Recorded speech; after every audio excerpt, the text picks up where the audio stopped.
Salutations, and welcome to the show that no one saw. I'm Elias, and I'll be your host tonight.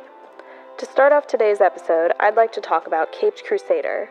Caped Crusader is a 2024 animated series from Bruce Timm following a Golden Age-style Batman through adventures geared towards a more mature audience. Leading up to its release, Caped Crusader got a little bit of attention from angry fanboys when they announced that their penguin would be a woman who looked almost exactly like Oswald at that. Now, to any normal Penguin fan, this ranges from mildly unimportant to unexpectedly delightful. But to an unfortunate minority of fans, this was an outrage. I saw comments such as, "Why make her look exactly the same? What's the point?"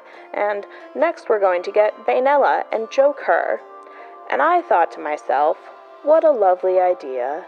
So, without any further ado, let's start the show.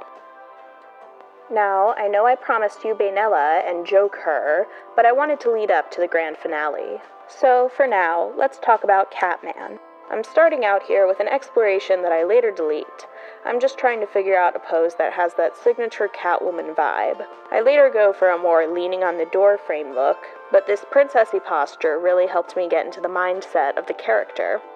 For the outfit, I really wanted to emphasize the ridiculousness of one of her more recent outfits, which featured a skin cutout exclusively on the armpits, which, in my opinion, is quite possibly the least sexy cutout imaginable. I tried out the classic eye cutouts on the mask, but they really weren't speaking to me at the time, so I went with the goggles. It's my favorite mask design of hers anyway. Here, we're settling into that casually sexy vibe that Selena is so known for, but I decided this shouldn't be a leaning on the door pose so much as a leaning on an alley wall pose, so I did this nighttime streetlight suggestion for the background.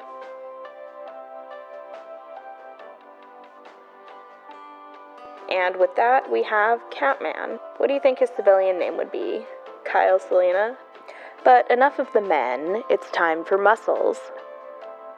I swear, this was the easiest torso I think I've ever drawn in the history of ever. Honestly, I struggled with the circle on the chest more than the chest itself. I'm mostly basing this design off of the Harley Quinn the Animated Series Bane, which is by far my favorite version. I actually saw Harley Quinn before I watched the Dark Knight trilogy, so you can imagine my surprise when I found out that the voice was, not a joke. This video is for the fanboys who just loved female penguins so much, so of course I have to cater these designs to them, and there's nothing those guys love more than muscle-bound women with armpit hair, so of course I had to deliver.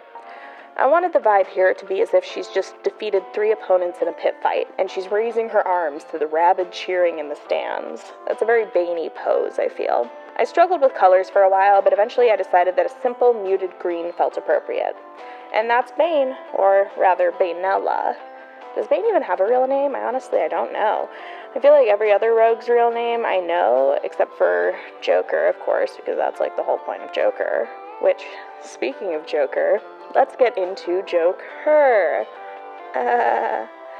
Now, as you can see in the corner there, I'm actually basing this on my very own Joker design from several years ago. The suit was based on the acid-spitting dinosaur from Jurassic Park, and I think they both rock it really well. For this piece, I wanted some theatricality, some drama. That's a lot of the visual language that Joker has. I landed on this intense strut where I wanted it to feel like she was walking on stage after murdering Jason Todd. I know we already have a female Joker with Martha Wayne, but I wanted this to feel more like our Joker, a faceless, sadistic creep with only showmanship and Batman on her mind.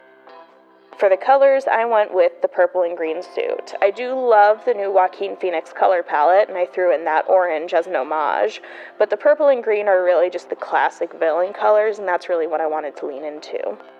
The last thing our Lady Joker needed before she was ready for showtime was, of course, a spotlight. And that concludes our show tonight. I hope you all enjoyed these nefarious cats and crooks, and if you liked this new video format, be sure to head over to my Ko-Fi so that you can see your name up here in lights just like this. A big thank you to everyone who helped out on this video, especially Dennis Veazey, who composed the positively amazing track that you've been hearing throughout the show. That's all for us here at the show that no one saw. Thank you, and good night.